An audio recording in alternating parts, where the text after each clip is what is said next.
कई लोगों का कहना है कि हनुमान जी की पूजा और हनुमान चालीसा का पाठ बहुत समय से करते हुए भी उन्हें हनुमान जी की कृपा नहीं मिल पा रही है।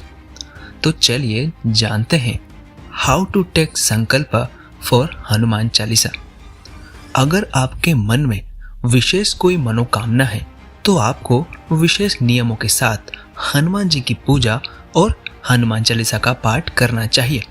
तो चलिए जानते हैं किस विधि से हनुमान जी की पूजा और चालीसा का पाठ करने से आपकी हर मनोकामना पूरी होगी।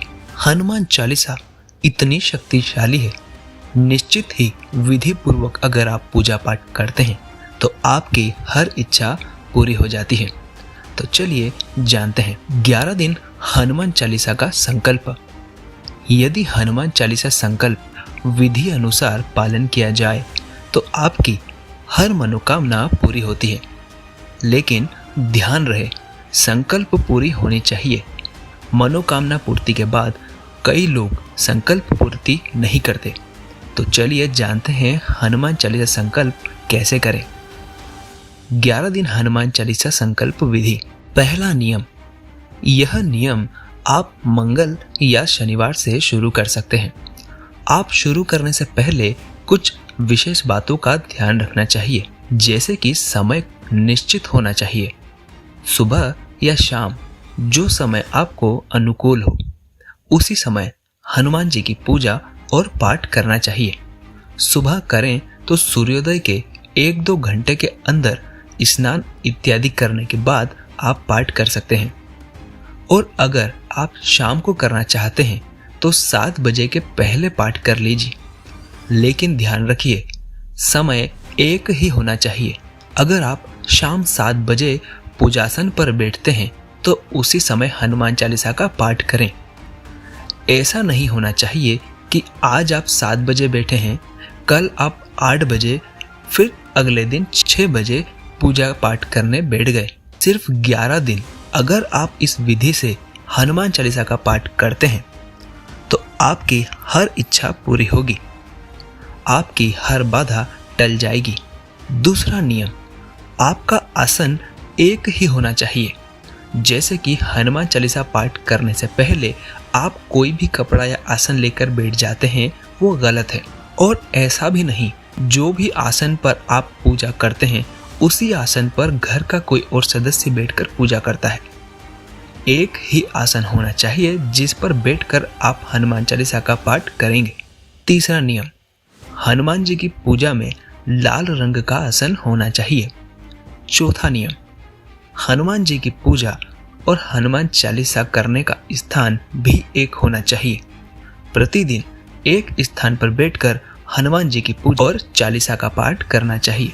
पांचवा नियम, लाल रंग का वस्त्र धारण करके अगर आप हनुमान जी की पूजा और चालीसा का पाठ करते हैं तो सबसे बेस्ट होगा। छठा नियम, जिस दिन तक आप यह संकल्प कर रहे हैं उस दिन तक नॉनवेज और मदिरा का सेवन बिल्कुल ना करें। इन नियमों का पालन करते हुए अगर आप 11 दिन हनुमान जी की पूजा और चालीसा का पाठ करते हैं तो निश्चित ही आपकी मनोकामना पूरी होगी। हनुमान जी की पूजा और हनुमान चालीसा पाठ करते समय इन बातों का ध्यान जरूर रखिए। पहला, इसके लिए आपके सामने हनुमान जी की एक मूर्ति या तस्वीर होनी चाहिए जिसके सामने आप आसन लगाकर बैठकर पूजा करेंगे। दूसरा, चमेली का तेल या दीपक।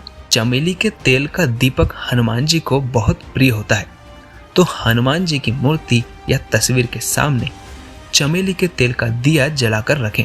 तीसरा, अब एक तांबे का कलश भरकर जल रखें हनुमान जी के सामने, क्योंकि यह कलश के रूप में हम स्थापित करेंगे। आप इस कलश में गंगा जल भी भर सकते हैं या तो शुद्ध जल भी भर सकते हैं।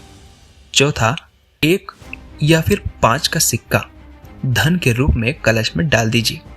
पांचवा, उसमें 2 लौंग भी डाल दीजिए। छठा, कलश के ऊपर एक प्लेट या पात्र रख दीजिए जिससे कि वह पानी ढक जाए, क्योंकि इस कलश को हमें 11 दिन तक रखना है। पूजा के बाद ही हम इस कलश को उठाएंगे। सातवां, अब हनुमान जी के सामने गुड़ या भीगे चने का भोग लगा दीजिए। भुने हुए चने कभी ना रखें, क्योंकि भुने हुए चने में नमक होता है और हनुमान जी की पूजा में नमक का प्रयोग नहीं होता। आप चाहें तो कोई मिठाई या फल का भोग भी लगा सकते हैं। 8वां, अब हनुमान जी के सामने आपकी जो कामना है उसे पूर्ण करने के लिए प्रार्थना करें। अब हनुमान चालीसा का पाठ करें। पाठ करते समय ख्याल रखें कि उच्चारण स्पष्ट होना चाहिए। पूरी श्रद्धा भाव से हनुमान जी की पूजा और चालीसा का पाठ करना चाहिए। जल्दबाजी नहीं करनी चाहिए। हनुमान जी की पूजा और चालीसा पाठ पूरा करने के बाद हनुमान जी की आरती कीजिए। हनुमान जी की आरती कर्पूर से कीजिए। कर्पूर से आरती करने से घर और मन से नकारात्मक ऊर्जा दूर हो जाती है। परिवार जनों में प्रसाद वितरण करिए और खुद भी प्रसाद ग्रहण करिए। जल का कलश स्पर्श ना करें 11 दिन तक। 11 दिन के बाद क्या? 11 दिन जब आपकी पूजा पूरी हो जाएगी, सुबह या शाम जिस समय का आपने संकल्प लिया है, उसी समय आपके पूजा पूर्ण होने के बाद उस कलश के जल को उठाएंगे। यह बहुत ही पवित्र जल आप किसी भी दूसरे पात्र में रख सकते हैं। अभी भी किसी जरूरी काम से बाहर जाते हैं, यह जल थोड़ा सा आप पी सकते हैं और आपके वह काम पूर्ण हो जाएंगे। और कलश में जो लौंग रखे हैं वह लौंग अपने पर्स में रख लीजिए। आपकी हर काम सफल होंगे। एक बार हनुमान जी की पूजा और पाठ का इस नियम को करके देखिए, आपको लाभ अवश्य होगा।